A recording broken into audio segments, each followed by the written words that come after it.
Sa camera, sa mic, sa screen nga nagdanag. Di lang para views, para sa ngalan ni Kristo.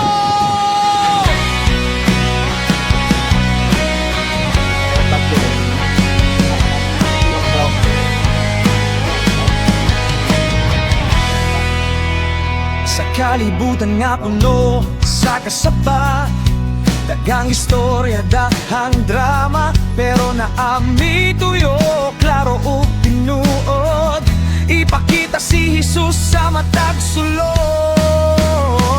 Dili para sa fame, dili para sa ngalan, kundi para sa kahayag nga moabot sa tanan.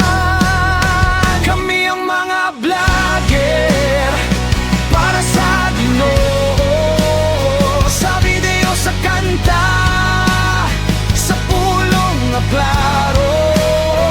Bisan unsa nga platform, gamiton na mo, kay ang mensahe gugma gikan kang Kristo.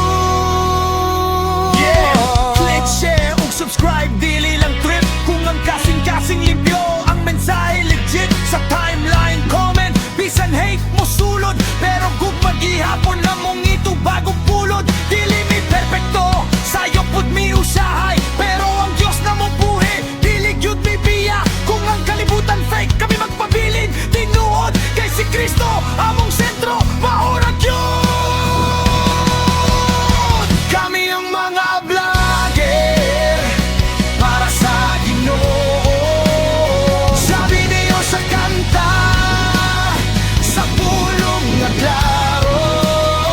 Bisan unsa nga platform, gamiton na mo, kay ang mensahe gugma gikan kang Yesua. Kung ang screen papalong, ikaw ra gihapon among tumong. Dili lang online, apan sa tibok kinabuhi na mo. Kami ang mga vlogger, dili para sa kami, kundi para sa Diyos nga namatay ug nabanaw diya sa krus dito sa tanang henerasyon. Among isigaw, Jesus ra gihapon ang among ipakita.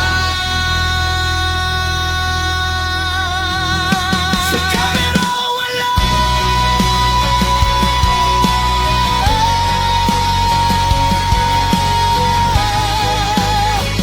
para sa Ginoo ra gihapon.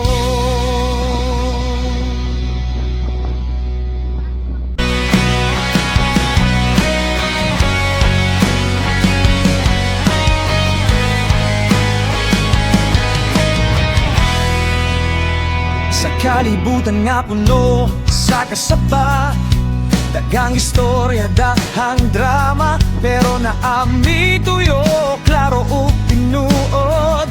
Ipakita si Jesus sa matag sulod.